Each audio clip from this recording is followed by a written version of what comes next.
Welcome back to the courtroom. I'm Terry Darrell Caldwell. We have examined the categories. We have traced the administrative machinery. We have seen how the census reifies the fiction. Now we ask a different question. Who keeps this machinery running? The answer is not a cabal of racists in white sheets. The answer is not a single political party. The answer is a symbiosis, a mutual dependence between the American left and the American right. Both factions draw power from the continued existence of racial categories. Both use the fiction as a weapon. And both leave behind the simple American, the citizen who is tired of checking boxes, who does not fit neatly into their political tribe, who just wants to be seen as a person. The prosecution will present evidence that the left-right conflict over race is not a genuine disagreement about justice. It is a theater, a performance that benefits the political class at the expense of every American, regardless of phenotype. Let us begin. The American left has built a political infrastructure around racial classification. Civil rights organizations derive their legal authority from race-based statutes.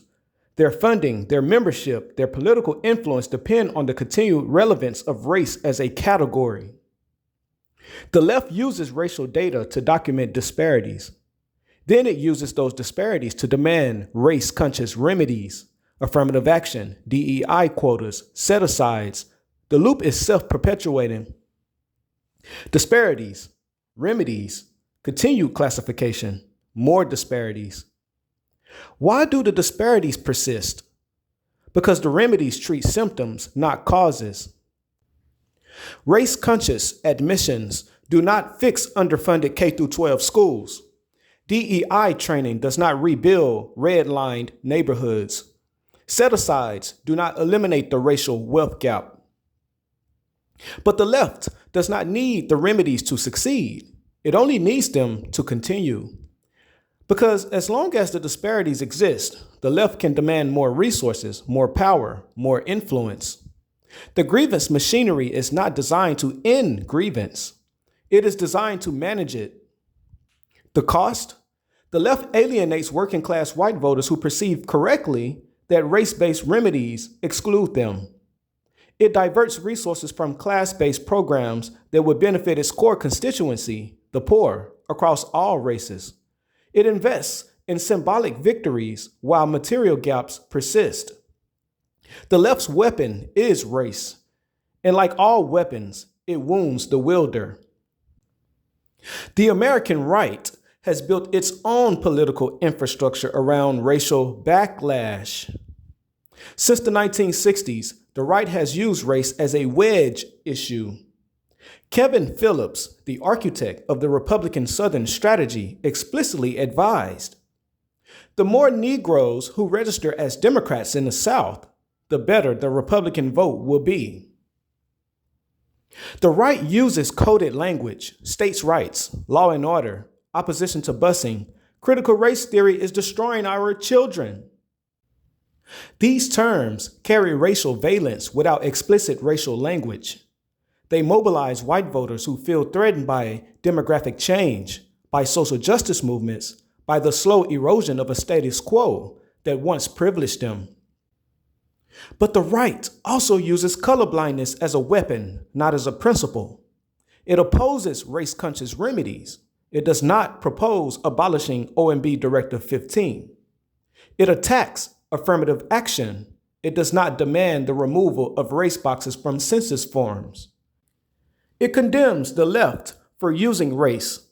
It continues to use racial crime statistics, racial demographic projections, racial fear-mongering in its own messaging.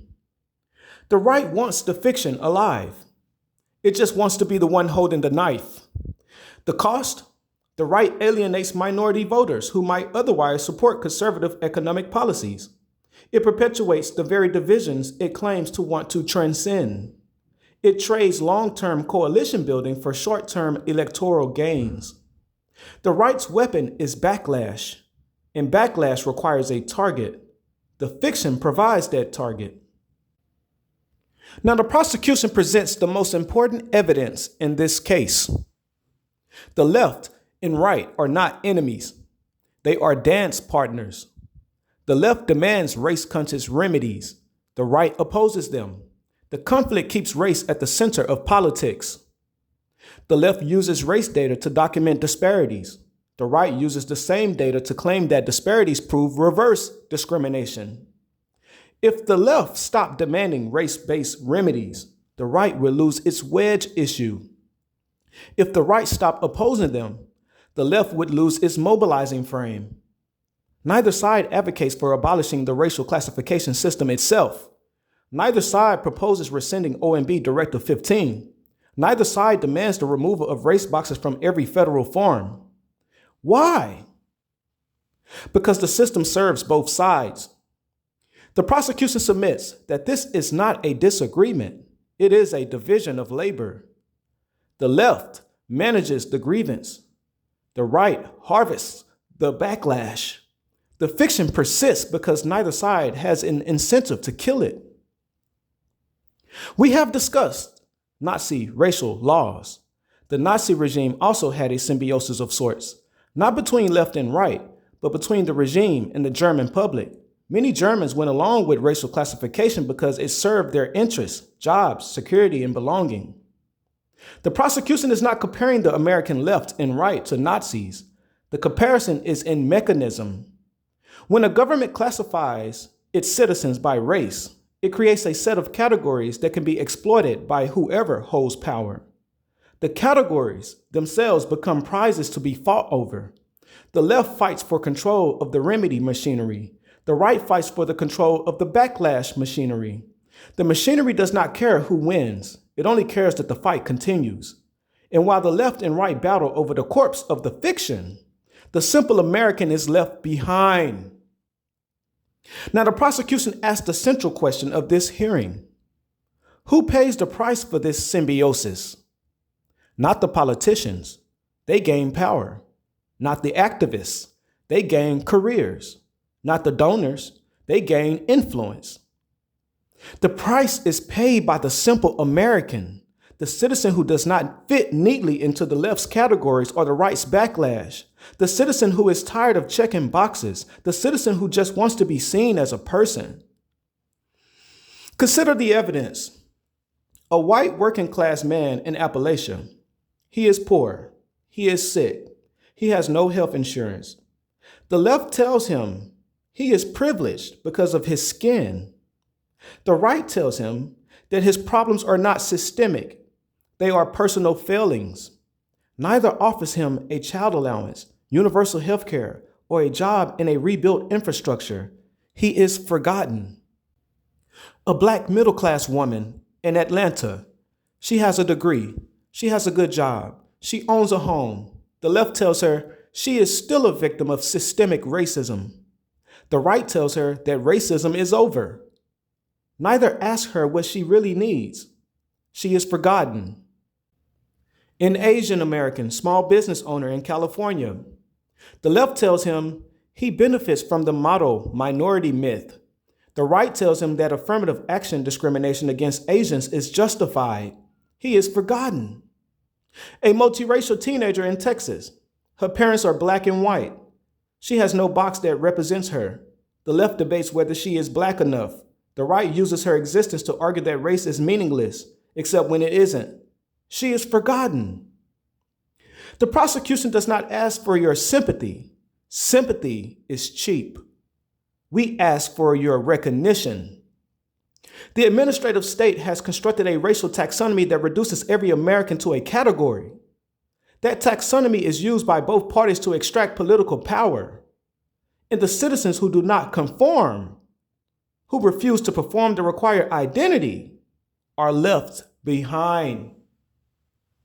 They are not victims of racism. They are victims of classification. Now, the prosecution asked the jury to consider a simple question. If the left and right both benefit from the continued existence of racial categories, if the grievance machinery and the backlash machinery require the fiction to survive, If the simple American is left behind while the political class profits, then on what authority does the government ask any citizen to check any box? The answer is the same. No authority, only symbiosis, only a political system that has learned to feed on division. The prosecution does not ask you to choose between the left and right. That is a false choice. We ask you to choose between classification and personhood. In our next episode, we will examine the Caldwell model, the class-based, geography-based, documented harm alternative that replaces race boxes with precise remedies. But for today, the prosecution rests on count 10. The left uses race to demand remedies that do not heal. The right uses race to mobilize backlash that does not build.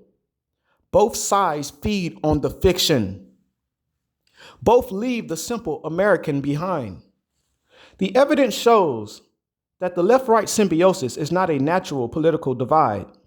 It is a mutual dependence on a lie. Abolish the categories. Strip the administrative state of its racial taxonomy. Let the left find a new reason to fight for justice.